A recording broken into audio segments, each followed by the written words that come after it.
Welcome again to Gilbert and Sullivan Radio Theatre from your host, Jerry Tracy. Who? In each segment, we present music and dialogue highlights from the 14 comic opera masterpieces of Gilbert and Sullivan in chronological order.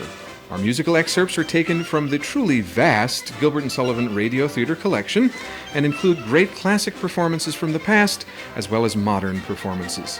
The dialogue excerpts are performed, as always, by our own KBCS players. Hello! Yes, hello again, players. Well, we've reached Act 2 of The Sorcerer. We recognize that dire emergencies and family tragedies may have prevented you from tuning into Act 1, and so, as a public service, we present our official Gilbert and Sullivan Radio Theater plot summary, with piano accompaniment by Dr. Penelope Vrahopoulos, and featuring a kazoo chorus by those few of the KBCS players who can actually carry a tune. Maestro, if you please.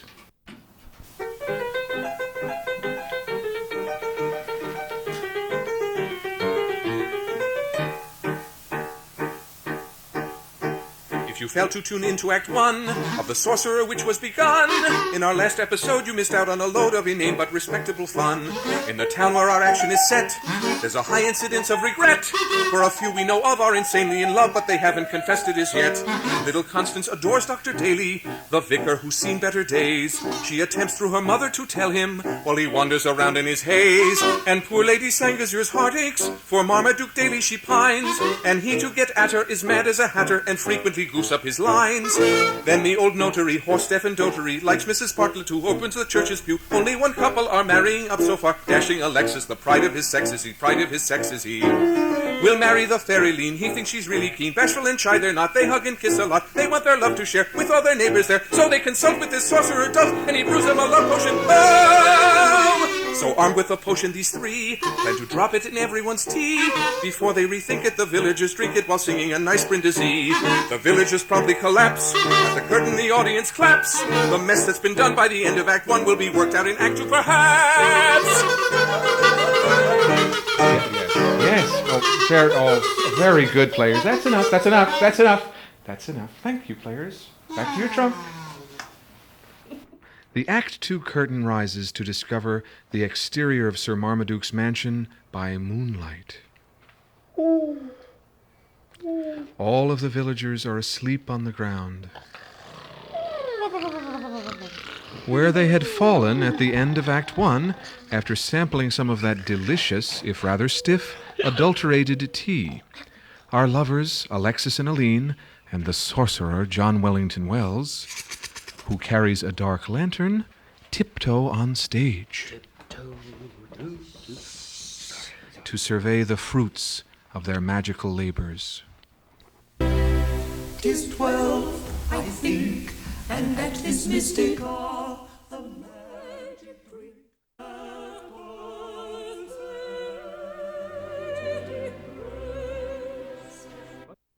Alexis notices that his father, Sir Marmaduke, is not among the sleepers, and Aline worries that her mother, Lady Sangazure, is nowhere about. Where can they be? The sorcerer explains that they, as well as Dr. Daly, the vicar, and the old notary, have been carried off safely to their own beds to spare them the indignity of awakening in public with the morning dew moistening their garb. The villagers slowly awaken as Alexis, Aline, and Wells exit on tiptoe. The power of the sorcerer's love potion is such that the villagers instantly fall in love with the first person on which their gaze alights. The chorus of villagers launches into a mass marriage proposal in song. I do. Oh.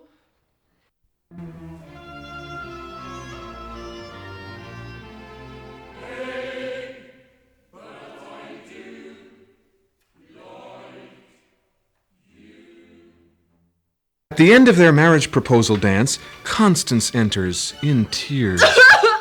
There, Constance. The careful listener will recall that Constance is, or was until the effects of the love filter took hold, in love with the vicar, Dr. Daly. Here, however, she enters leading, of all people, the old notary, who carries an ear trumpet. Hey! What you say, Sonny? I got me a hot one. This is perhaps not quite the result which Alexis counted upon when he undertook his magical experiment. The villagers, Constance, and her newly beloved old notary wander off in the full ecstasies of love. I love you, I love you, I love you, I love you, I love you. Alexis and Aline, who have been quietly observing these odd events, remain to discuss the progress of the experiment. Joyful they all seem in their newfound happiness. The whole village is paired off in the happiest manner, and yet not a match has been made that the hollow world would not consider ill-advised. But we are wiser, far wiser than the world. Observe the good that will become of these ill-sorted unions. The miserly wife will check the reckless expenditure of her too frivolous consort. The wealthy husband will shower innumerable bonnets on his penniless bride, and the young lively spouse will cheer the declining days of her aged partner with comic songs unceasing. Oh, what a delightful prospect for him. But one thing remains to be done that my happiness may be complete. We must drink the philtre ourselves, that I may be assured of your love forever and ever. Oh, Alexis, do you doubt me? Is it necessary that such love as ours should be secured by artificial means? Oh, no. My dear Aline, time works terrible changes, and I want to place our love beyond the chance of change. Alexis, it is already far beyond that chance. Have faith in me, for my love can never change. Then you absolutely refuse? I do.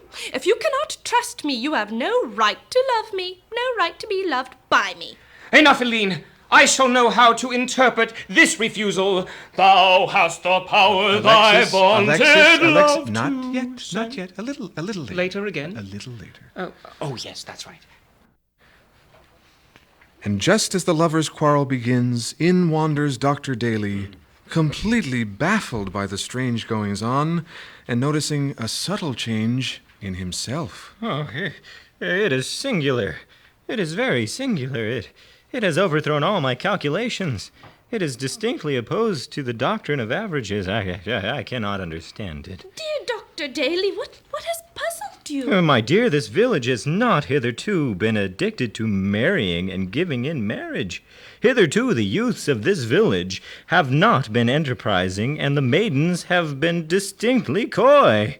Judge then my surprise when I tell you that the whole village came to me in a body just now and implored me to join them in matrimony with as little delay as possible. Even your excellent father has hinted to me that before very long it is not unlikely that he also may change his condition. Oh, Alexis, do you hear that? Are you not delighted? Yes. I confess that a union between your mother and my father would be a happy circumstance indeed. My dear sir, the news that you bring us is very gratifying. Oh, yes.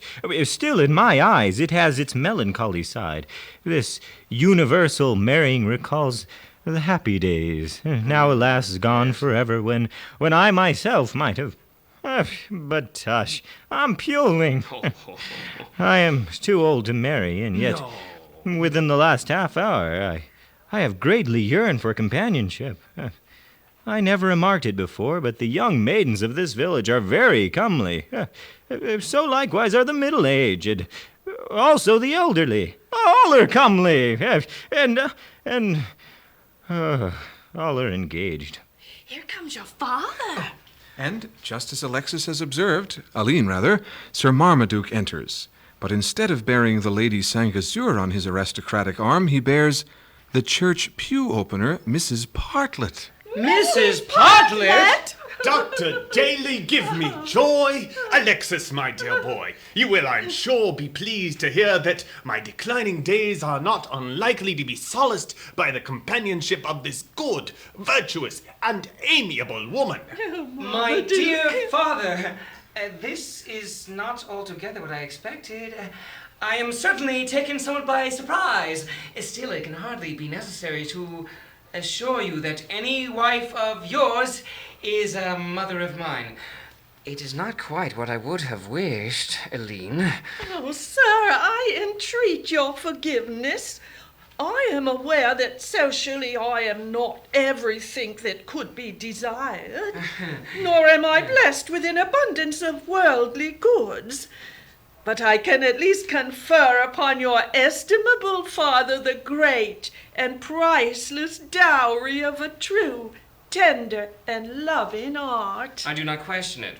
After all, a faithful love is the true source of every earthly joy. I knew that my boy would not blame his poor father for acting on that impulse of a heart that has never yet misled him. Zora is not perhaps what the world calls beauty. Still, she is comely, distinctly comely. Zora is very good and very clean and honest and quite sober in her habits, and that is worth far more than beauty, dear Sir Marmaduke. Oh, yes, beauty will fade and perish, but personal cleanliness is practically undying, for it can be renewed whenever it discovers symptoms of decay. My dear Sir Marmaduke, I heartily congratulate you. I rejoice that it's decided, happy now will be his life, for my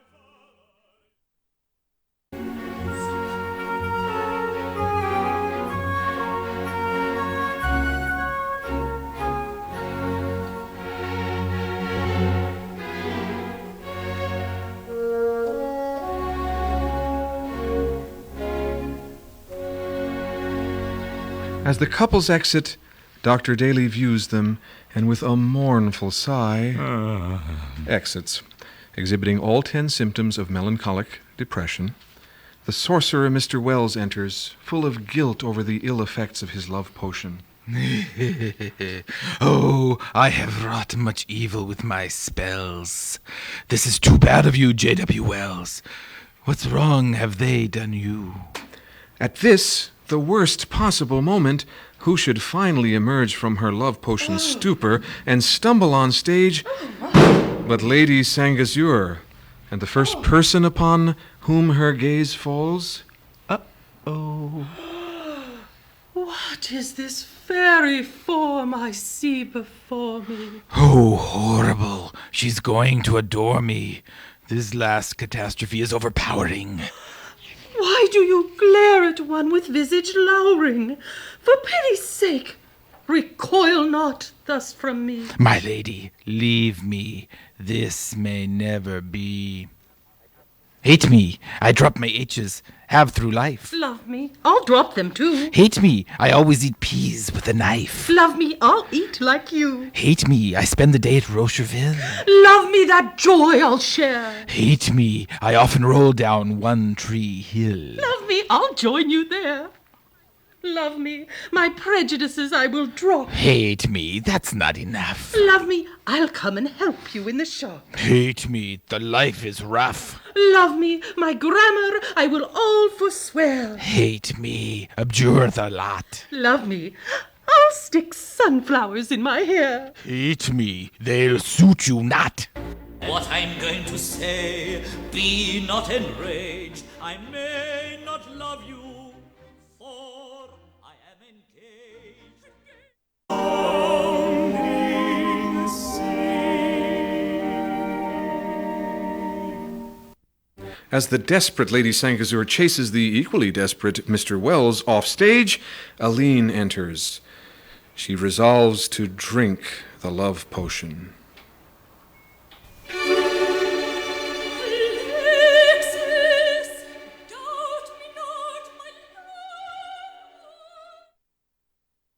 As the heart, she falls to the stage, quivering insensibly. Ah, but who is that disheveled character approaching? Can it be? Yes, it's the Reverend Dr. Daly, collar askew, eyes insanely wide, and piping on a flute. The Reverend Dr. Daly is totally overcome by the love potion. He does not see Aline as yet.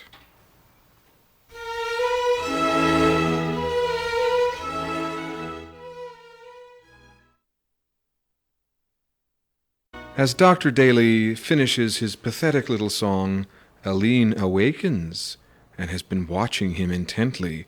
She displays every symptom of being madly and hopelessly in love with him. Dr. Daly turns in her direction. His wide-eyed gaze falls upon her, and...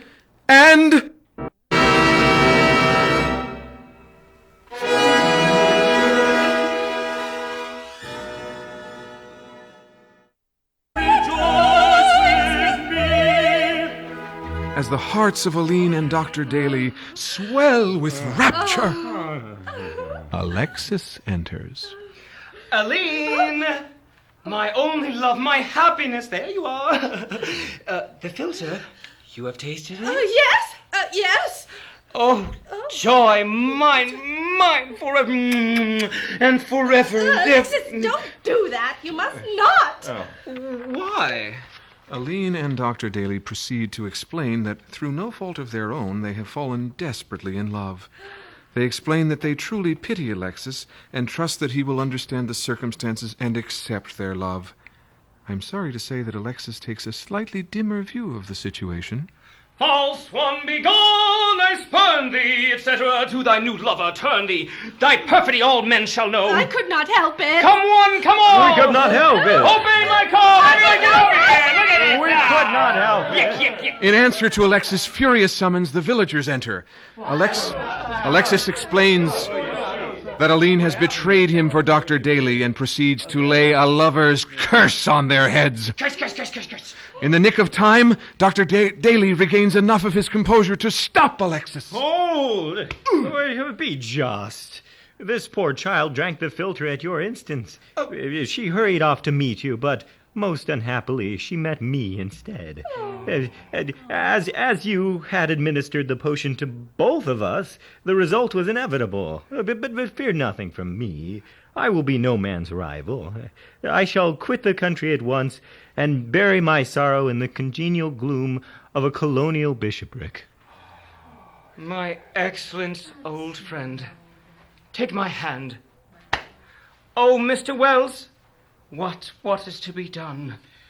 I do not know.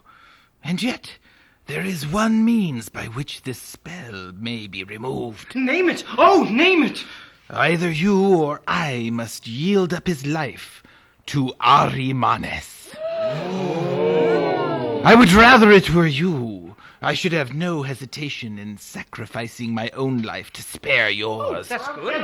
But we take stock next week, and it would not be fair to the company. Oh, true. Well, I am ready. No, Alexis, it must not be. Mr. Wells, if he must die, that all may be restored to their old loves, what is to become of me? I should be left out in the cold with no love to be restored to. True. I did not think of that.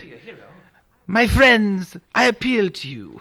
I will leave the decision in your hands. Or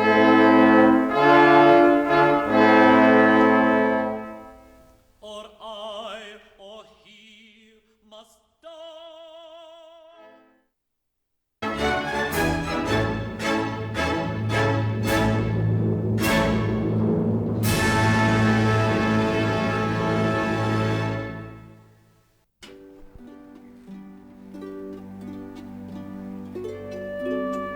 And so, as our happy couples reunite, and Mr. Wells, the sorcerer, sinks through the stage amid red fire, the curtain falls on the conclusion of The Sorcerer. Thanks, as always, to the KBCS players, this week featuring, as the notary, Robin Conway. Sir Marmaduke Poindexter was played by John Moore, Lady Sangazur by Janet Smith, Peter Lewis was Alexis, Deanne Odom was Aline, the sorcerer, John Wellington Wells, was portrayed by Bill Mott, Joey Labard played Dr. Daly, Constance was played by Meredith Hunt, Mrs. Partlet by Penelope Verkopoulos, and Jerry Tracy was your host, writer, and producer, and our sound engineer was right on the tip of my tongue,